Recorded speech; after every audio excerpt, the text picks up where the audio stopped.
Welcome to our second workshop on crypto asset analytics. Those who are here physically, thanks for coming.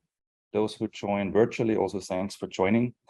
We will try to use the next 3 hours as best as we can to talk about the topic and hopefully also present some exciting recent work on this topic. But let me start with maybe a little bit of motivation and history, why we're actually doing this. So among the organizers, you find some people who are doing research in the field of crypto assets for quite a while, and many of them having backgrounds in technical subjects like computer science. And also originally the topic is very deeply rooted in computer science, and you find most publications being published in computer science venues, especially those related to privacy and security, which is not a surprise because the word crypto is in the crypto coin term, right? But what we also observed recently is that the topic, of course, also with the increasing market capitalization, is gaining traction also outside of computer science. So we have economics, finance, we have criminology, we have legal studies who are also increasingly dealing with the topic. And we thought, okay, it makes a lot of sense to pull the topic a little bit out of this very privacy security centric venues. And we thought, okay, the web conference is such a venue. It's still computer science, but it's very open also to interdisciplinary discussions in the field, which are, in our opinion, very important to have. Who are we? I'm Bernard. I'm one of the organizers. I'm working at the Complexity Science Hub Vienna, and I'm co-organizing this workshop with Java Xu, from UCL and DLT Science Foundation, Friedhelm Victor from TRM Labs, and Markus Strohmeier, who is a professor at University of Mannheim with a strong background in computational social sciences. Before we get started, I think most people know what crypto assets are, but it's usually a good idea to repeat what we conceive as crypto assets when we're talking about this. And we are aware that there are many, many definitions. Legal scholars have their own view of crypto assets, and their definitions might deviate from ours. So what we did is we basically just came up with a very simple and straightforward definition and say, okay, crypto assets are just exchangeable virtual assets that utilize cryptography to some extent and represent some economic value to someone. And at the moment, most of them are still running on blockchain technologies, but if you think about CDBCs, it could as well be something else. You might also be aware that the crypto asset space is not only Bitcoin anymore.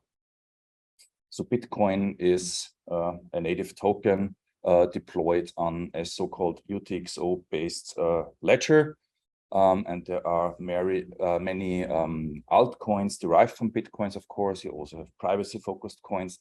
But I would say the big spectrum, or the large spectrum of crypto assets, is actually nowadays happening on account-based models like Ethereum, and they are used for all sorts of purposes. So we find, for instance, crypto assets who are called NFTs. They represent they uniquely represent some piece of digital unit, whatever it is. So in Austria, for instance, they sold the Klimt painting, the digital version of the Klimt painting, split it in the electronic version of it into individual parts and sold the parts as NFTs. You might also have heard about stable coins. So they are frequently in the news recently because the promise of stable coins is to have a peg to fiat currencies like the US dollar or the euro. The question is always, is this really the case, and where is the money? That's one of the questions that are frequently asked, especially by regulation authorities. So you see the spectrum of crypto assets is not just Bitcoin anymore. It's large, and the use cases are very diverse and still growing. For us, and this also motivates why we are here today. As I mentioned before, we aim for having some more interdisciplinary venue. And the reason for this is because if you look at crypto assets from a bird's eye perspective, what you actually see is that we have an ecosystem, right, in which actors with different intentions, might be legal or illegal, are linked together and interact with each other through financial transfers. And this is an ecosystem that's interesting to study. I think it's also the first time we have an ecosystem where the data is available to basically help us answering research questions. I think this is also the reason why so many researchers from other fields are also interested. And yeah, of course, studying such ecosystems require methods. You need computational methods for doing this. And this is also one big aspect or one central aspect of this workshop, because what at least we define as crypto asset analytics is really, let's say, the scientific part of developing and applying, this is also important, quantitative methods to understand the technical and the socioeconomic aspects of crypto asset ecosystems. Yeah, and the scope of this workshop or the application of those methods is really obviously people want to understand markets, and for this they need those techniques. You might also have heard that crypto assets are not always used for legal purposes, so also law enforcement is obviously interested in those techniques, and just this topic of tracking and tracing, it has really become $1 billion business now. So it's also great interest there. And slides are somehow stuck. Yeah. Also, those who are working on new protocols, usually they want to make informed decisions on how to design the new protocols, and measuring existing systems in the wild is an important precondition for doing this. Also, protocol design is one major area where you need those fields. And finally, AML, anti-money laundering, compliance are huge application fields where those methods are needed. Yeah, so the objective of this workshop is really to bring together academics from, and businesses also, we also have businesses here, from different academic disciplines to present the newest findings related to crypto assets and crypto assets ecosystem. So you see, it's really broad, and this is on purpose. We really would like to have various perspectives. We would like to have empirical studies. We would like to have computer scientists or engineering related fields presenting their tools and methods, which can be of interest for the broader academic community. We also want to see case studies and use cases. So I brought a case study, for instance, today.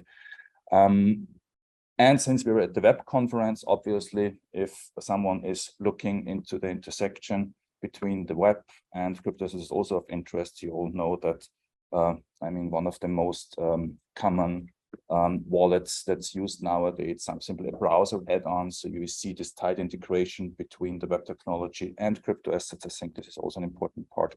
And obviously, we're all interested in data, because without data, it's really hard to do quantitative studies. So whatever data sets are being published and are of interest for a broader community should also be presented here. I'm now handing over to CAAW, who will introduce our keynote speakers in the program.